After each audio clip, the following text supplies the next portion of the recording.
So today marks 100 days of the farmers' protests against the three farm laws. Remember the farm laws no one's talking about anymore?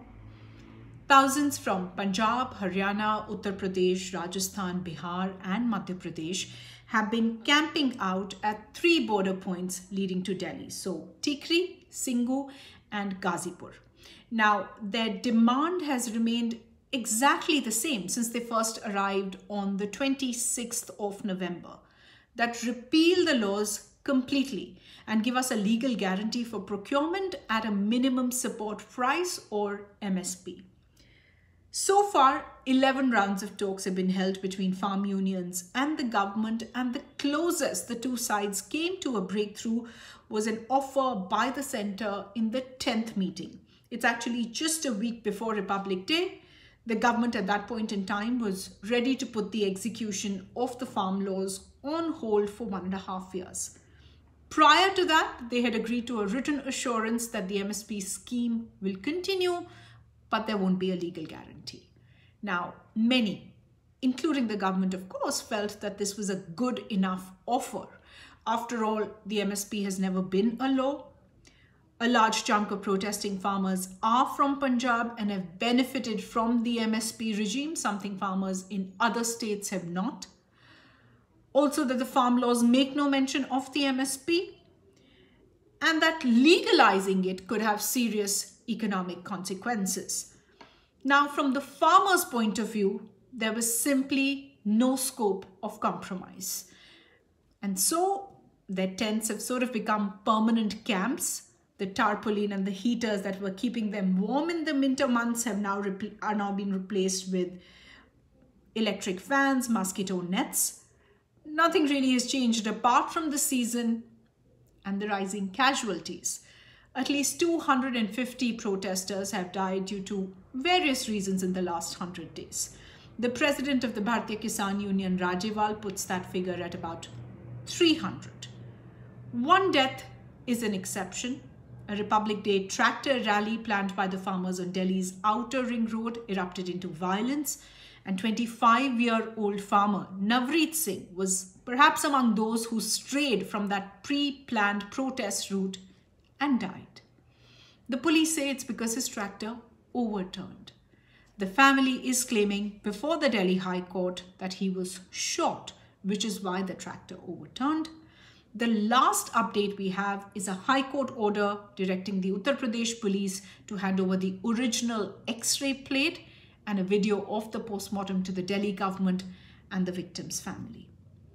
At least 135 people have been arrested in cases related to the Republic Day violence. Many continue to be in jail. Around 35 to 40 are out on bail. In fact, in the last week or so, Delhi courts have granted bail to 7 people, including a class 10th student and a retired army officer who has been in jail since 26 January. As per lawyers who've also set up legal camps, at least 48 protesters are missing since that violence. No details really on whether they were picked up by the police or not. Farmers have also received around 400 police notices asking them to join investigation of all that happened on Republic Day. In fact, this is all coming from data that's been maintained by the Samyukt Kisan Morcha.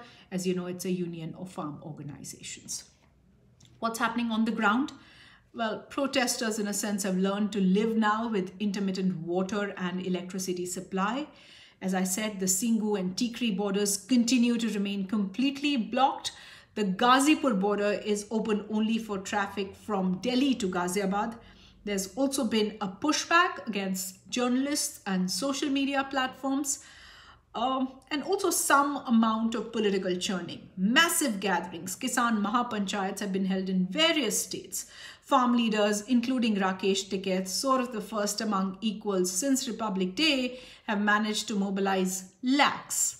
But the big question remains, where do the laws stand as of now? Well, they have passed, of course. The president has given his assent, but for all practical purposes, it remains a piece of paper as of now. That's because on the 12th of January, the Supreme Court stayed the implementation of the 3 laws and constituted a 4-member committee to listen to all stakeholders and come to court with a recommendation of sorts. The Supreme Court committee is yet to file its report. It is also in all likelihood now a 3-member committee and is believed to have heard views of 81 farm organizations in apparently 9 separate meetings according to media reports. But the protesting farm unions have simply stayed away. There are also 3 broad categories of petitions currently before the apex court related to this matter: those opposing the laws, those in favor of the laws, and those by residents of Delhi and some of the surrounding areas against protesters blocking roads.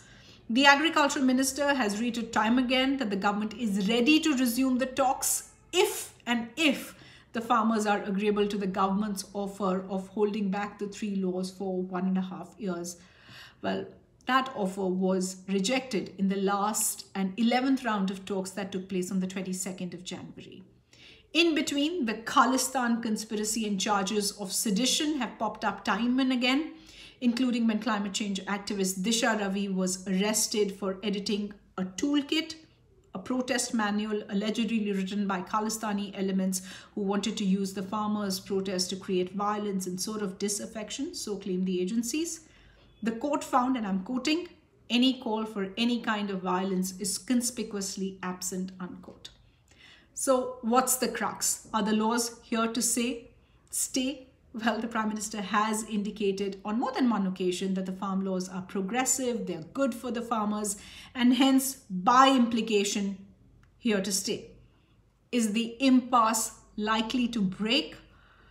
Unlikely, though it is palpably quieter now. Both sides have gone back to talking about and at each other and not to each other, making this one of the most strident protests and opposition this government has faced. Hope that's got you up to speed on an important story. There's a lot of work we have done in our IGTV section if you're watching this on Instagram, and YouTube playlist if you're watching us on that platform. Do check it out. We'll come back with another update very soon.